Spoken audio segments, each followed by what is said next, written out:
एक लैब की गलती, एक डायनासोर की रिहाई और इंसानियत फिर से खड़ी है कयामत के सामने।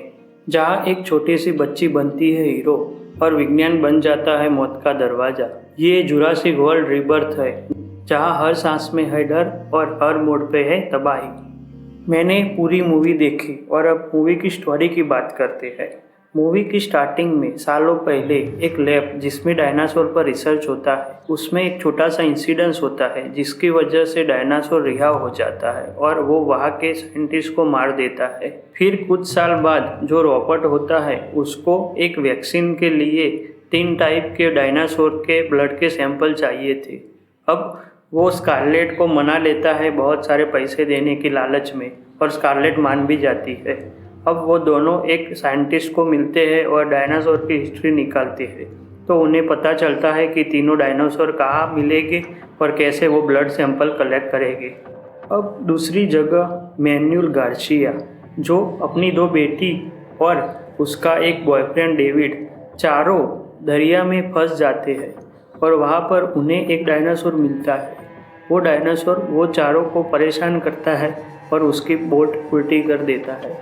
अब उनको उससे बचने के लिए एक बोट चाहिए जिस पर से वो निकल पाए।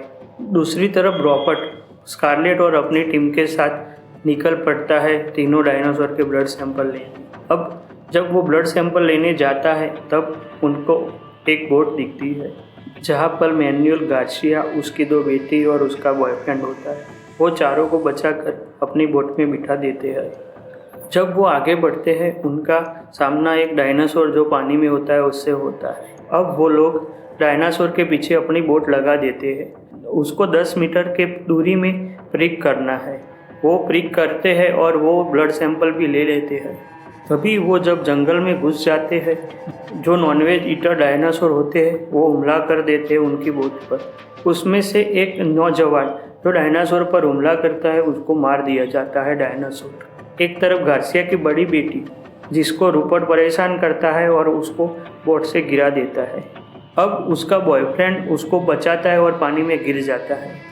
अब गार्सिया को पता होता है कि वो बोट गिरने वाली, वो और उसकी छोटी बच्ची भी बोट से नीचे कूद जाते हैं। अब वो चारों अलग हो गए हैं। दूसरी तरफ वो बोट बड़ी चट्टान पे टकराती है और वो चारों लोग भी नदी किनारे पहुंच जाते हैं। एक और उड़ता डायनासोर उसमें से एक लड़की को मार देता है। एक तरफ मैनुअल गार्सिया के फैमिली वाले और उसका बॉयफ्रेंड, और दूसरी तरफ रूपर्ट और उसकी टीम। रूपर्ट और उसकी टीम ब्लड के लिए निकल जाती है, जिसके पास अभी एक ही सैंपल मिला है।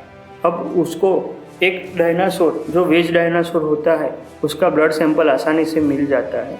दूसरी तरफ मैनुअल गार्सिया होता है, उसकी बेटी को एक छोटा सा डायनासोर मिलता है जो वेज डाइट करता होता है और वो उससे दोस्त बना लेती है और अपने पास रखती है।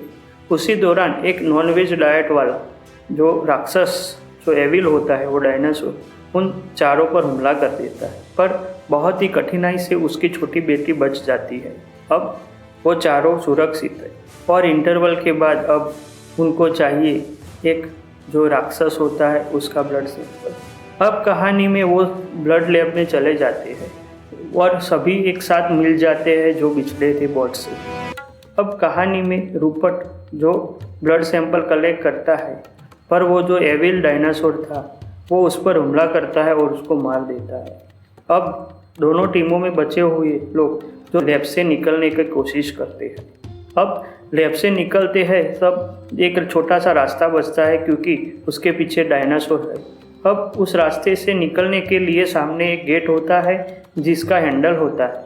अब ऐसी सिचुएशन बनती है कि कोई निकल नहीं पाता, पर छोटी बच्ची है जो छोटे से गैप से निकल जाती है और वो लॉक खोल देती है और सभी बाहर आ जाते हैं, पर उसका सामना डायनासोर से होने वाला है। तभी वहाँ रहे एक नौजवान उनको बचाने के लिए लाल लाइट लेके निकल जाता है। सभी एक तरफ बोट पर बैठ गए हैं और वो नौजवान डायनासोर का हमला का सहन करेगा। अब कहानी में एंड आता है जब वो सभी बोट से निकल जाते हैं और सुरक्षित बच जाते हैं, जिनको तीनों सैंपल मिल गए हैं। पर क्या वो लास्ट में जो नौजवान था उसने बेटी को बचाया था वो भी जिंदा है? हाँ, लास्ट में वो निकल आता है और वो एक रोशनी दिखाता है, पर आखिर में वो सभी बच जाते हैं। मैनुअल गार्सिया और उसकी फैमिली सुरक्षित है। अब स्कारलेट और उसकी टीम में से कई लोग बचे हुए हैं। वो चारों खुशी से अब वो ब्लड सैंपल लेके निकल जाते हैं। इस तरफ मूवी ख़त्म हो जाती है जहाँ पर एक रीबर्थ हुआ डायनासोर जिसके 3 सैंपल बचे हैं। पर क्या आगे की कहानी और भी धुंधली हो सकती है? एक दमदार स्टोरी, एक दमदार थ्रिल, दमदार इमोशन और एक अच्छी वाली मूवी जिसमें VFX बहुत ही तगड़े हैं। अगर आपने मूवी नहीं देखी और अगर आप 20th सेंचुरी बॉर्न हो तो ये मूवी एक बार ज़रूर देखना। इतनी अच्छी स्टोरी बनाई है और हर जगह पे जो सीन बना है, मज़ा आ गया मुझे। जुरासिक पार्क की सीरीज़ मेरी बहुत ही फेवरेट थी और इसका ये पार्ट थिएटर में देखने के बाद मुझे बहुत मज़ा आया। आप अभी थिएटर में मूवी है, अगर आप देखना चाहते हो तो बड़ी स्क्रीन पर देखना। मूवी को लास्ट में रेट करो तो मैं 5 में से 4.5 स्टार देने वाला हूँ। Thank you so much. मिलते हैं अगले वीडियो में, तब तक स्टे ट्यून DB का PM।